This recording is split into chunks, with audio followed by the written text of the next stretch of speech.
ഒരു കോടീശ്വരൻ തന്റെ വീടിന് പുറത്ത് ഒരു വൃദ്ധനെ കണ്ടു. അയാൾ ആ വൃദ്ധനോട് ചോദിച്ചു, നിങ്ങൾക്ക് പുറത്ത് തണുപ്പ് തോന്നുന്നില്ലേ? നിങ്ങൾ ഒരു കോട്ട് പോലും ധരിച്ചിട്ടില്ല. വൃദ്ധൻ പറഞ്ഞു, എനിക്ക് ഒരു കോട്ടില്ല, വല്ലാതെ തണുക്കുന്നുണ്ട്. ഇത് കേട്ട് കോടീശ്വരൻ പറഞ്ഞു, എന്നെ കാത്തിരിക്കുക, ഞാനിപ്പോൾ എന്റെ വീട്ടിൽ പോയി നിങ്ങൾക്ക് ഒരു കോട്ട് എടുത്തിട്ട് വരാം. പാവം ആ വൃദ്ധൻ സന്തോഷിച്ചു.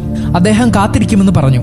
ശതകോടീശ്വരൻ തന്റെ വീട്ടിലേക്ക് പോയി. പക്ഷേ അവിടെ തിരക്കിലായി, പാവത്തെ മറന്നു. ആ രാത്രി കഴിഞ്ഞു. രാവിലെ അയാൾ ആ വൃദ്ധനെ ഓർത്തു. പെട്ടെന്ന് ഒരു ഞെട്ടലോടെ വൃദ്ധനെ കാണാൻ പുറത്തേക്ക് ഓടി.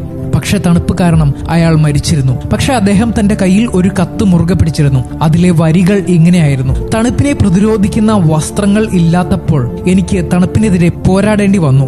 മാനസിക ശക്തി ഉണ്ടായിരുന്നപ്പോൾ എനിക്കത് സാധിച്ചു. പക്ഷെ എന്നെ സഹായിക്കാമെന്ന് നിങ്ങൾ വാഗ്ദാനം ചെയ്തപ്പോൾ ഞാൻ നിങ്ങളുടെ വാഗ്ദാനത്തിൽ വിശ്വസിച്ചു. അതിന്റെ മാനസിക ശക്തിയെ നശിപ്പിച്ചു. നമ്മുടെ പ്രതികരണ ശേഷിയെ ഒരു ഭരണകൂടം എത്ര വേഗമാണ് തണുപ്പിച്ചത്.